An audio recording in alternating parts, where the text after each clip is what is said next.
24 बार गायत्री मंत्र के किए बिना आपको भोजन नहीं करना है। कितने बार? इधर देखो, ये देखो, इसमें 3 है। 3, 6, 9, 12। इधर 12, इधर 12। यहां से शुरू करना, यहां से शुरू करना। ऐसा ऐसा करोगे इधर 12 हो जाए, इधर आ जाना 12। 24 बार हो गया, खड़ा हो जाना, प्रणाम करना, स्कूल चले जाना। तो 24 बार गायत्री मंत्र हम बचपन में किया करते थे रोज। कभी हम चाय तक नहीं पीते तो 24 बार गायत्री मंत्र बोले बिना। ऐसे आप लोग भी करना। 24 बार छोड़ना नहीं, भूलना नहीं। आज रविवार है तो संडे है, चलो अंडे, ऐसा नहीं करना। समझ रहे नहीं समझ रहे? तो ये संडे नहीं, उस दिन तो हमारा और सूर्य का देवता का त्योहार है। गायत्री की देवता सूर्य है, तो उस दिन तो हमारा रविवार का दिन है, सूर्य का उपासना है। उस दिन और 24 बार डबल कर देना। समझ आई कि नहीं आई? तो 24 से शुरू करना, ज्यादा नहीं। हम आपसे प्रार्थना करते हैं, ठीक है ना? तो सबसे निवेदन है, माला का उपयोग करना, चित्र को बढ़िया रखना। और उसमें एक पुस्तक है, दैनिक उपासना लिखा है, पवित्रीकरण का, चंदन लगाने का सब मंत्र लिखा है। अवसर आएगा तो, समय आएगा तो उसको पढ़ना बढ़िया, ठीक है ना? ये काम आप लोग करना। और आपको हम, अभी तो बच्चे हो, अभी बताएंगे नहीं, पर आगे चल करके जब भी कहीं यज्ञ होगा तो आप लोग क्या करना, यज्ञ में जाना। गुरु जी की यज्ञ हो रहा है करके वहां सेवा देना। वहां देखो सेवा दे रहे हैं खड़े खड़े लोग, वही सेवा देना। गुरु जी काम है, अपना काम करके सेवा देना चाहिए, ठीक है? और ये प्रज्ञा मंडल है आपके गांव में, तो आप क्या करना, आप जरूर गुरुवार या रविवार को, सप्ताह वैसे तो रोज आना चाहिए शाम को, पर हम लोग नियमित गांव में नहीं आ पाते। एक नियमित बना लो कि हम गुरुवार को ही आएंगे, हम रविवार को आएंगे। तो हर रविवार को क्या हो जाएगा, सामूहिक आरती होगी गांव में प्रज्ञा मंडल में, ठीक है ना? तो सामूहिक गुरुवार को अगर आरती होगी या रविवार को, तो आप लोग आए। जिसे समय मिलता है सवेरे भी आए, नहीं तो शाम को आप जरूर आना, ठीक है? ऐसा करने से हमारे मन में, चित्त में क्या बैठ जाएगी, गायत्री की चालीसा याद हो जाएगी, गायत्री मंत्र याद हो जाएगा, गायत्री की आरती याद हो जाएगी सबको, ठीक है ना? ऐसा हम जरूर करना।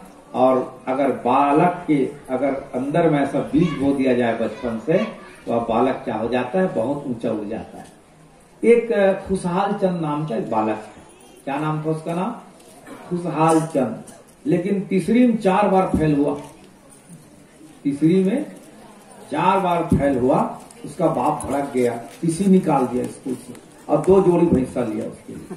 क्या लिया? भैंसा लिया, चराने के लिए उसको भेज दिया। चल बे नालायक, कह तीसरी में 3 बार फेल होता है। नहीं गुरुजी 1 साल और पढ़ूंगा। एक नहीं पिताजी 1 साल, चल ठीक पढ़। तो फिर तीसरी पढ़ा तो ले देख पास हुआ। फिर चौथी में 2 बार फेल हो गया, तो पास हुआ नहीं। फिर उसके पिताजी ने क्या किया, उसके लिए जो भैंसा लिया था उसको चराने के लिए लगा दिया। लेकिन उसका मन बहुत लगता था पढ़ने के लिए, उसके मन में इच्छा होती थी कि मैं पढ़ूं करके, बहुत इच्छा होती थी मैं पढ़ूं करके बहुत इच्छा होती थी उस बालक का। तो बालक क्या करता था, ध्यान से सुनना, उस भैंसा को स्कूल के बाजू में चराता था। और जो गुरुजी पढ़ाते थे, जो शिक्षक पढ़ाते थे, उसके खिड़की के तरफ से वो बेचारा खिड़की में सब बैठ करके ध्यान से सुनता था। उसके मन को देखा, उसके विचार को देखा गुरुजी ने, और कहा बेटा तो बड़ा सुंदर है, खिड़की तरफ से झांक के पढ़ता है, ऐसा करना चाहिए। तो एक दिन एक साधु आ रहा था, जब भैंस चरा जा रहा था। वो इतना गधा था, मैं आपको क्या बताऊं। एक भैंस जन्मी थी। एक दिन वो भैंसी भी था, उसके साथ में भैंसा भी था, भैंसी भी थी। एक दिन उस भैंस के धोते धोते उसको जोक पकड़ लिया भैंस को। देखो, वो जोरदार रोते रोते अपने बाप के पास आया और बाप से कहा, पिताजी आज दूध भैंस नहीं देगी, मेरे क्षमा करना, माफ करना। क्या हो गया भाई, कैसा क्यों चिल्लाते हो, क्यों रोते हो? बोले आज भैंस को जोक पकड़ लिया है। तो क्या हो गया, सारा जोक पूरा दूध को पी गया है। उसका बाप ने उसको एक झापड़ मारा गाल में, बेवकूफ, तू क्या समझता है, भैंस को अगर जोक पकड़ेगा तो क्या वो दूध पिएगा, वो तो खून ही पिएगा। ऐसा करके उसको समझाया। इतना भी उसके पास नॉलेज नहीं था। तब वो लड़का जब जा रहा था, एक दिन एक साधु अचानक आ गया। साधु अचानक आया तो उस गुरु हाथ जोड़ के कहा, प्रणाम किया, और बोले गुरुजी, साधु जी, महाराज जी, मैं आपका प्रणाम करता हूँ, मैं आपका निवेदन करता हूँ, आपसे प्रार्थना करता हूँ, ये बता, मैं पढ़ना चाहता हूँ पर मुझे कोई चीज याद नहीं होता, मैं बड़ा भूल जाता हूँ, बड़ा गधा आदमी हूँ, कैसे करना चाहिए। तो देखो ध्यान से सुनना, उस खुशहाल चंद की कहानी बता रहा हूँ, क्योंकि वो बहुत बड़ा बाद में जाके आदमी बना खुशहाल चंद। तो साधु ने समझाया, बेटा तुम एक काम करो, कैसे तुम गधा हो जाते हो। गुरुजी में क्या है, ऐसा पुस्तक लेके जब बैठता हूँ तब मैं जब पढ़ता हूँ तो नींद आ जाती है, तो मैं सो जाता हूँ गुरुजी। अरे ऐसा क्या, तो सुनो तुम्हारी चोटी है कि नहीं है। बोले चोटी तो नहीं है गुरुजी। तभी तुम गधा हो। तो समझ रहे हो जी, एकांश चोटी रखना। आप लोग का क्या क्या नाम है, राम लक्ष्मण का क्या नाम है, क्या नाम, जोर से बोलो जी। हैं, मैं कम भैरा हूं यार, मैं सौम्या, और आपका समीर, और आपका ऋतिका, ऋषिका। अरे आप तो ऋतिक रोशन है। तो ध्यान से सुनो बड़े प्रेम के साथ, समझ रहे हो। सौम्य, अब चोटी रखना, क्या रखना, देखो हम चोटी रखेंगे, लंबा वाला रखें, और थोड़ा मोटा रखना, ठीक है। ये चोटी क्या काम करता है, ध्यान से सुन रहे हो। बेटी के चोटी हो चाहे बेटा का चोटी हो, ये चोटी जब हम रखते हैं, बार बार ऊपर से हटते हैं ना, बार बार खींचते हैं, बार बार बनाते हैं चोटी को, उससे जो है यहाँ पर एक ग्रेमेटर नाम का एक पदार्थ है, भगवान ने वस्तु दिया है, ठीक है। ये जो ग्रेमेटर नाम का जो यहाँ पर चमड़ी में जो है भगवान ने जो बना के दिया है, बार बार जब हम प्रेशर करते हैं तो ग्रेमेटर का लचीला जो पदार्थ है ना, वो बार बार प्रेशर करता है, और जब बार बार जब प्रेशर एक्टिव प्रेशर होता है तो हमारी दिमाग, हमारी बुद्धि बढ़ती है, हमारा दिमाग बढ़ता है। ये इसलिए चोटी रखा जाता है, ध्यान से समझ रहे हो ना, इसलिए चोटी रखना। ऋतिक रोशन जी समझ रहे हैं। तो हम आपसे प्रार्थना करते हैं आप सब लोगों से कि ये जो खुशहाल चंद था, उसको संत ने कहा, साधु ने, एक काम करना बेटा, अब तुम वहां से चोटी रखना। तो बोली चोटी रखने से क्या हो जाएगा, अब जब तुम पढ़ना तो एक मियार में खूंटी बांध देना, बोले खूंटी, वहां से रस्सी करके चोटी को बांधना, और रस्सी से चोटी को बांधना और पढ़ना, और जब नींद आएगी ऐसा तो वो खींचेगा तुम्हारे चोटी को रस्सी को। अच्छा बताया गुरुजी। उन्होंने चोटी में रस्सी बांध दिया, और मियार जानते हो ना, घर के मियार, उसे बांध दिया। अब वो जब पढ़ता था तो नींद आती तो झुकता था, जोर से दर्द करता था, तो दर्द करने से यहाँ की बुद्धि बढ़ते गई, बार बार प्रेशर देते गया, और खुशहाल चंद जो है जब चौथी कक्षा में जब पढ़ने गया तो फर्स्ट नंबर आया वो लड़का खुशहाल चंद। फिर 5वीं में फर्स्ट, 6वीं 7वीं 8वीं में फर्स्ट, 9वीं 10वीं में फर्स्ट आया, और वो लड़का आगे बढ़ के इतना बड़ा इंसान बना, इतना बड़ा आदमी बना। तो जानते उसको कितना बड़ा संत बना, आगे चल के उसका नाम हुआ स्वामी आनंद स्वामी, उसका नाम। हरिद्वार में उसका बड़ा बड़ा आश्रम था, अब तो नहीं है, शरीर से चले गए वो 90 में, है ना पहले। तो वो आनंद स्वामी के नाम से उसी बालक को जाना गया, जो बचपन से गायत्री मंत्र का जाप करता था। बात समझ गए। तो हमको भी स्वामी बनना है, संत बनना है, साधारण आदमी नहीं बनना है, ठीक है। तो चलिए बोलिए गायत्री माता की, यज्ञ भगवान की, वेद भगवान की, भारतीय संस्कृति की, भारत माता की। अब आप लोग लाइन से बढ़ जाए, धीरे धीरे ऐसा हो जाए, साइड बढ़ जाए बेटा, जो पीछे हो जाए। अब नामकरण संस्कार बचा है, आइए हम नामकरण संस्कार यहाँ पर कराते हैं। बहुत बढ़िया। इस बालक का नामकरण संस्कार, उस बालक को लेकर माता जी आए, किनारे बैठ जाओ बेटा, चित्रमाला रख लो साथ में।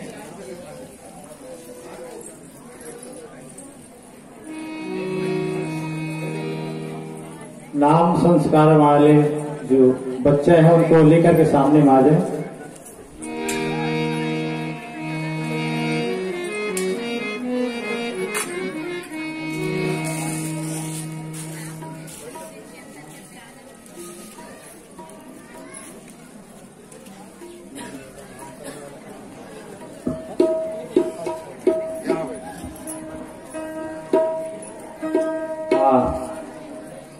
श्रीमान जी फूल चार रखेगा बेटा, उसको यहाँ छोड़ देना, पूजा विधि में हाथ में रखें तो।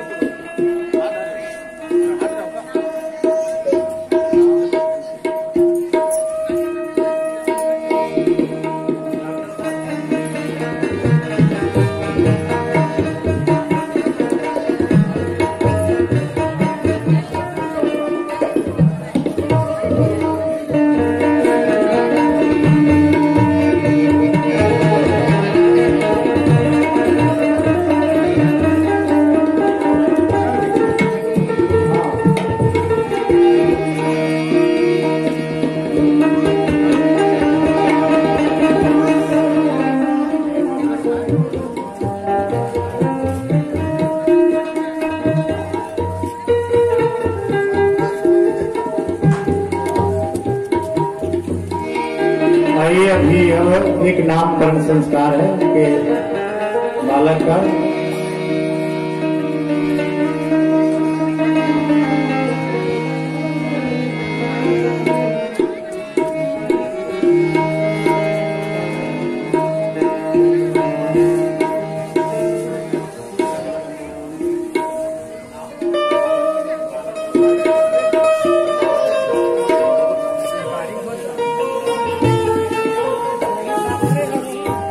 तो अभी आइए योगेंद्र साहू भाई जी के जो बालक है उनका नामकरण यहाँ पर पूजन किया जा रहा है। तो भोजन सामग्री फूल चाव रख ले भैया, उसके पास में रख दे थाली में। मदरस ले आए, मधुर छोटे शीशे वाला। संस्कारों की परंपरा से भाई बहनों, संस्कार जो अभी आप लोग ने करते हुए देखा, दीक्षा संस्कार, विद्यारंभ संस्कार, ये संस्कार परंपरा भी नहीं किया जा रहा। ये हमारे देश में सतयुग, त्रेता, द्वापर सभी युग में चला आ रहा है ये संस्कार। और इसी संस्कार के कारण हमारा देश का नाम ऊंचा हुआ और संस्कार के माध्यम से हमारा देश ज्ञान के क्षेत्र में जगत गुरु कहलाया। और संस्कार के कारण हमारे देश को बल के क्षेत्र में चक्रवर्ती कहा गया है। तो इसलिए हम संस्कार को जीवन में संस्कार कराएं और संस्कार के माध्यम से अपने जीवन में हम अपने आगे बढ़े, ये संस्कार की महत्ता है। संस्कारों की परंपरा से भारत रहा महान, संस्कारों की परंपरा से।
संस्कार यहाँ से किया जाएगा महाराज जी के द्वारा।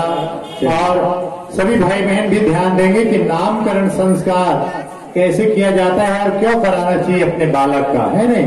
तो ये भी नामकरण संस्कार की महत्व को भी आप लोग सभी लोग जाने हमारे गुरुदेव के माध्यम से। बोलिए कि भगवान की जय। दूर से बालक के ऊपर जल से जल चढ़े, आंचल में से थोड़ा छुपा ले, ज्यादा पानी लगता है बालक के ऊपर। चलिए ओम पवित्र पवित्रो वा सर्वावसांगतोऽपि वा ये स्मरे पुंडरीकाक्षं सवायाभ्यंत शुचि। ऐसा अब बालक के ऊपर तिलक लगा दे हमारे आचार्य भाई साहब। बैठ जाए आप ऊपर। ओम चंदनस्य महत्पुण्यं पवित्रं पापनाशनम् आपदामर्ते नित्यं लक्ष्मी तिष्ठति सर्वदा। ऐसे छोटे बच्चे के हाथ में नहीं, हम कमर में कलावा बंधवाते हैं, पर अभी बालक छोटा है। जैसे पहले के माता पिता लोग क्या करते थे, हम जैसे छोटे बालक का कमर में करधन बंधवाते थे रेशम, ताकि कमर कैसा हो, बढ़िया हो, मैंने कमजोर ना हो बालक, इसलिए उस करधन को पहनाए जाते थे हमारे माता पिता के द्वारा। पुलिस लोग क्या करते हैं, कमर में बेल्ट लगाते हैं, वो भी तान करके, समझ रहे, समझ रहे, ढीला ढाला नहीं। तो उसको देखो ना, उसका पैंट शर्ट कैसा टाइट रहता है। तो कारण क्या है, अटेंड यानी सावधान रहने के लिए सब कार्य कराया जाता है। इसलिए बच्चे के कमर में बचपना से ही ये कलावा को कमर में बांधने का वही अर्थ है कि बच्चा छोटा तो है पर कैसा रहे, स्वस्थ रहे, पर ऐसा नहीं सावधान के रूप में रहे। अटेन खड़ा रहे बालक, ऐसा कमर में इसलिए कमर बांधा जाता है, एक प्रतीक है, एक मंत्र बोल रहे हैं, एक कलावा उसके ऐसा कमर में ऐसा रख स्पर्श कर दे। स्पर्श करा। ओम यम दुरक्तम परिवाधमानं वर्णं पवित्रं पुनतीम आगतः प्राणापानाभ्यां बलमादान स्वधा देवी सुभगामी खलेयम्मा। यह है मेखला बंधन, इसे कहते हैं। अब मधु ने मधुरस चम्मच से निकाले डॉक्टर, चम्मच हल्का सी ऐसी आम के पत्ता से किनारे से थोड़ा सा मुंह में लगा देना। और तुम्हें ऐसे स्पर्श क्यों कराएंगे? बालक का नामकरण संस्कार यहाँ पर जब करते हैं तो मधु प्राशन का अर्थ ये होता है कि हम सब उनके भावना करें कि बालक इतना मीठा बोलने वाला हो, क्योंकि नाम उसका रख रहे हैं तो नाम कैसा हो। देखो भरत का नाम रखा गया, भरत को वशिष्ठ मुनि ने जब भरत नाम रखा तो भरत किसे कहते हैं? भरण पोषण करने वाले को भरत कहते हैं। तो उन्होंने 14 साल तक राजा बन के, राम जी जब जंगल वनवास चले गए तो इनको भरत को राजा बनाया गया। तो राजा तो बना नहीं, लेकिन उन्होंने भरण पोषण के लिए प्रजाओं को दुख नहीं दिया।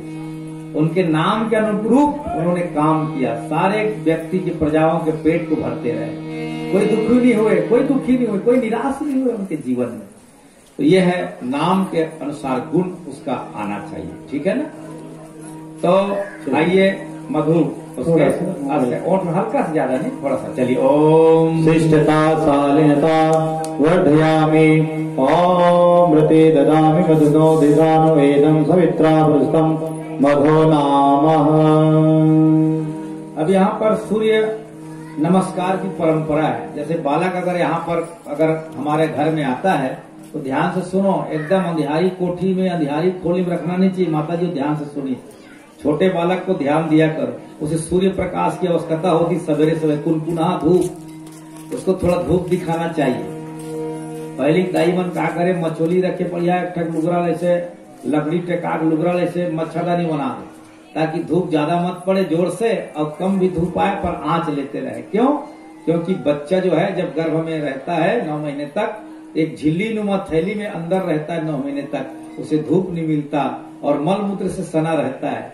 तो उसके इन्फेक्शन ना हो जाए, उस बच्चे को कोई बीमारी ना आ जाए, तो कैसा करना चाहिए? उसे हम लोग स्नान कराते हैं ना गर्म पानी में, कपड़ा में धो पोंछ देते हैं, लेकिन सूर्य की उष्मा भी आवश्यक है, सूर्य के धूप भी जरूरी ध्यान रखना।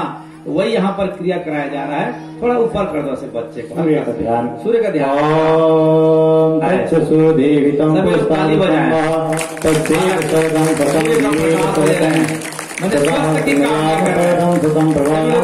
कामना करो बालक। ओम श्यामं सरदा सतम भूयस्त सरदा सतात। अब नीचे गोदी में रखे, अब सामने स्वास्तिक बना दो रोली से, चावल से डॉक्टर रोली से बना दो, रोली से, हाँ ऐसा सामने उसको खटखटा दो। अब देखो हम लोग धरती में उसको लेटा रहे हैं बालक को, क्यों लेटा रहे हैं? धरती क्या करती माँ?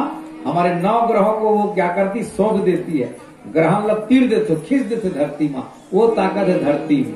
इसलिए जमीन में जो सोता है वो ज्यादा ऊंचा आदमी है पलंग और दीवान से सोने वाले से। ये ध्यान से सुनिए, धरती में वो ताकत है। अगर आप 12 घंटे धरती में आप सो जाओगे, ये धरती में जमीन में बिछा के चादर को जी, तो वो जो दीवान और जो पलंग में हम लोग सोते हैं ना, मोटे गद्दे में, नम्र गद्दे में हम लोग जो सोते हैं, उससे ज्यादा उपयोगी क्या है? जमीन में सोना। क्यों? धरती घूमती है ना, जब धरती जब घूमती तो हमको पता नहीं चलता, इतनी बड़ी धरती है, तो घूमते हुए सारे ग्रह नक्षत्रों को क्या करती है? वो मारते हुए शांत करते हुए धरती घूमती है, ठीक है ना। इसीलिए शनि राहु केतु ये सारे जितने भी है सब शाम धरती माता कर देती है।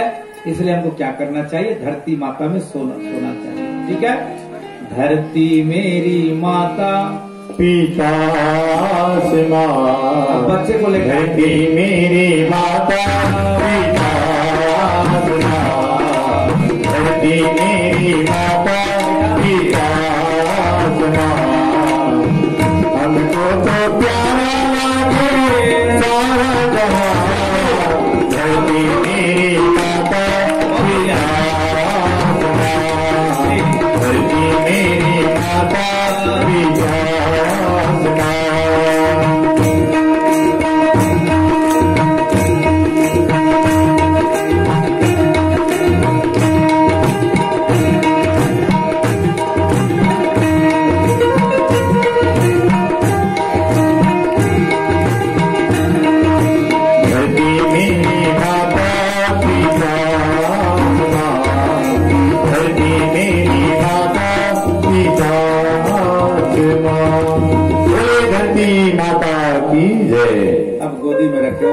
उठा ले गोद और में। नाम की घोषणा करेंगे। यहाँ पर हमारे डॉक्टर साहब बैठे हुए हैं, नाम की घोषणा आपके द्वारा होगा। चलिए उसे सामने ले आए, थाली उसमें लिख दिए है नाम, बहुत बड़ा, उसमें पीला चावल फूल पहले पूजा कर दें, अक्षत पुष्प से नाम की पूजन कर दे पहले। हाँ, हमारे चलिए। फूल चावल ले ले, माता पिता, बालक के माता पिता आप पूजा कर दो, नाम नहीं छोड़ देना मंत्र के साथ में।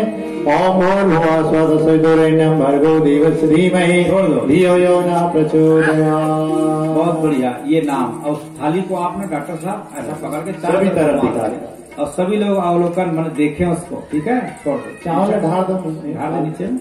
अब इस बालक को आज से इसी नाम से जाना जाएगा। चलिए चिरंजीव, मैं बोलूंगा चिरंजीव चिराग, तो आप लोग बोलना चिरंजीवी हो, चिरंजीवी 3 बार बोलना है सबको, हैं? चिरंजीव चिराग, चिरंजीवी हो, चिरंजीवी हो, चिरंजीवी हो। फिर आप लोग बोलना, जब महाराज जी नाम लेंगे तो बोलना धर्मशील हो, धर्म 3 बार बोलना। चलिए चिरंजीव चिराग, धर्मशील हो, धर्मशील हो, धर्मशील हो। अब बोलना प्रगतिशील हो, ये बालक अपने जीवन में आगे बढ़े, नाम कमाए। चलिए चिरंजीव चिराग, प्रगतिशील हो, प्रगतिशील हो, प्रगतिशील हो। ओम मंगलम भगवान विष्णु मंगलम गणध्वजा मंगलम पुंडरीकाक्षो मंगलाय तनो हरिः।